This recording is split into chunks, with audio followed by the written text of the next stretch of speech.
Quantum Currency, ATC Digital Account. During the 2008 financial crisis, the United States did not carry out the structural reforms it had forced upon us. A clear case of hypocrisy. Instead, it scattered money freely from helicopters. Immoral. From that moment on, the decline of the empire was foretold. No one likes unfairness or inequality.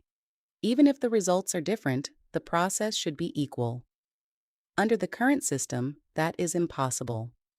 The economy measured by GDP continues to rise every year, so why can't we shake the feeling that we are constantly sinking instead of overcoming the gravity of that growth? It is because of the illusion created by the fundamental flaw of the current fiat paper money system, which creates financial growth through debt and makes it appear as economic growth. Under this method, nominal GDP is bound to increase unless extraordinary external conditions arise. Economic indicators are based on this figure, and governments focus on boasting about these illusory numbers. Isn't it time to question whether GDP should no longer be regarded as a measure of growth, but rather as a measure of destruction? The authorities hide real GDP after considering exchange rates, interest rates, inflation, and debt. Considering all these factors, one can understand why they would want to hide it. There is nothing to boast about. GDP is an increase in added value, but if all these elements were properly included in its calculation, real GDP would likely show what politicians hate most: negative growth.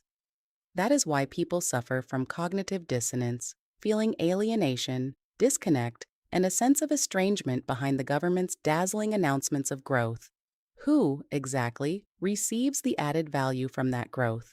Even if GDP grows by 1%, the position of someone with 1 billion won and someone with 10 million won is entirely different. Politicians mistakenly believe that as long as GDP grows, everything is fine.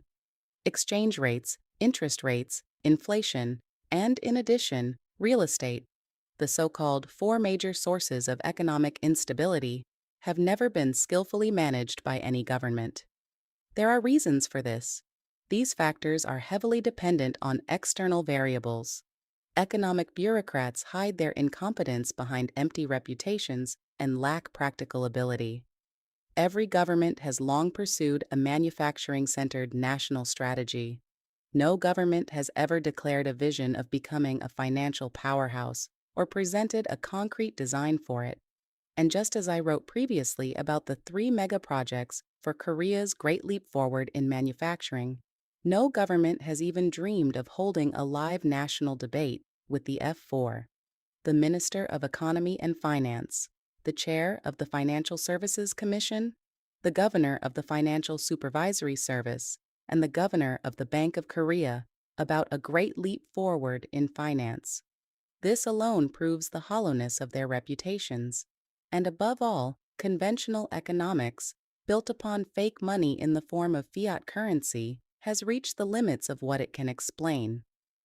But the fundamental cause of these economic instabilities, exchange rates, interest rates, inflation, and real estate, is debt. Solve the debt. Write it off the books through legal and rational means, and these factors will no longer be sources of instability. Think about it. If there were no debt, how important would exchange rates, interest rates, inflation, or housing prices really be? But did you know? South Korea already possesses the solution to these economic instabilities, the first in human history, the first in the world. The 50 million citizens reading this may find it unbelievable, but it is fact, it is truth, it is conviction. It has already been made public through 10,000 registered letters and 1,000 electronic petitions submitted to the previous and current governments, as well as through YouTube and Naver channels. Because of the indifference of a national leadership that knows nothing beyond manufacturing, and because the economic leadership headed by the F4 has been consumed by childish thinking and treacherous behavior, jealous of the abilities of the private sector that far exceed their own, and afraid that their reputations might be shattered if open public debate were allowed, the implementation has been delayed. but it can be delayed no longer. It is time to begin. When John Lennon sang, "Imagine," what he imagined was a world without nations, kill or die, without religion, heaven and hell, and without possessions, greed or hunger. A world without the nation, the powerful hardware community born of imagination. Without religion, the powerful software community rooted in the human mind. And without private possessions, the powerful mechanism of worldly defense.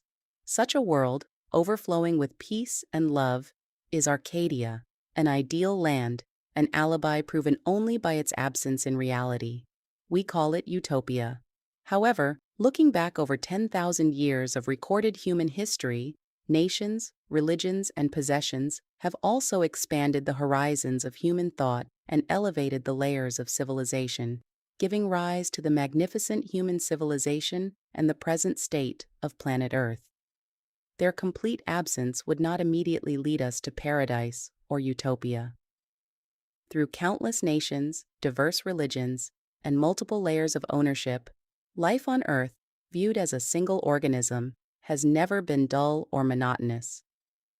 Yet the strength and intensity of these geopolitical divisions, nations, psychological divisions, religions, and physical divisions, possessions, continue to grow stronger, eventually producing repeated episodes of conflict through the division of us and them, bullying, power struggles, threats, blockades, exclusion, and even the use of physical force.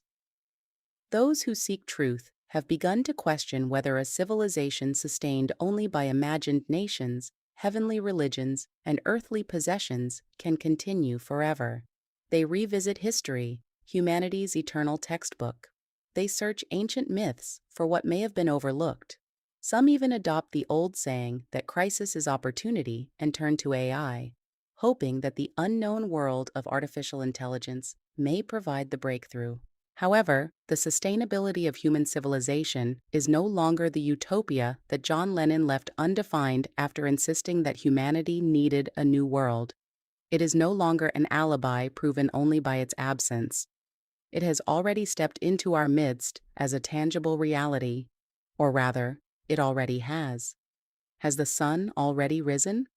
Throughout 10,000 years of recorded history, countless heroes appeared upon the earth. Saints emerged from heaven, and imagined empires rose and fell. Yet for the vast majority of us, all of this offered nothing truly extraordinary. Yesterday became today, and today became tomorrow. The past, the present, and the future differ only in name. In reality, their contents have never been fundamentally different. Knowing this well, Lennon merely imagined. He never attempted to define that new world, perhaps hoping that one day someone else would fill in the unfinished space he had left behind. More than half a century has passed since John Lennon sang Imagine, inviting humanity with a captivating invitation and stirring poetic imagination. At last, within the interaction between imagination, heaven, and the earthly world, the vital point has been found, the lifeline, the choke point. It has been discovered what must be changed, replaced, or substituted for utopia to become not an absence proved by imagination, but a reality proved by fact. That answer is the replacement of money. That is the choke point of the global capitalist economy. There is, however, one condition. The replacement must be real money, money with genuine value. In other words, it must be a currency whose monetary value and asset value are perfectly matched 100%. Such a currency must be issued, circulated, and stored on the foundation of real assets. The first step is ATC, Apt Trust Currency. As its name suggests, it is the world's only real asset-backed currency issued on the basis of apartments. Apt, the number one asset owned by the 50 million people of South Korea. Naturally, this will be followed by a second step, a third step, a fourth step, and beyond. There is every reason to look forward to what comes next. Indeed, we should. just as we look forward to seeing how the morning sun will blaze across the sky at midday. We are no longer dreamers. The opening of ATC digital accounts has begun. Every citizen of South Korea can now open one through a mobile phone application. Through this, we can move beyond the welfare of political governments funded by taxpayers' money and instead program voluntary welfare created from the profits generated through healthy and active market functions. This marks the true beginning of a market government. All citizens need to do is open an ATC digital account. Of course, it is free. If we consider the true role of politics to enable people to live with dignity, to reconcile mutual interests, and to establish social order, then the realm of poetic imagination that John Lennon merely imagined without presenting any concrete solution can now be put into practice. The sooner, the better.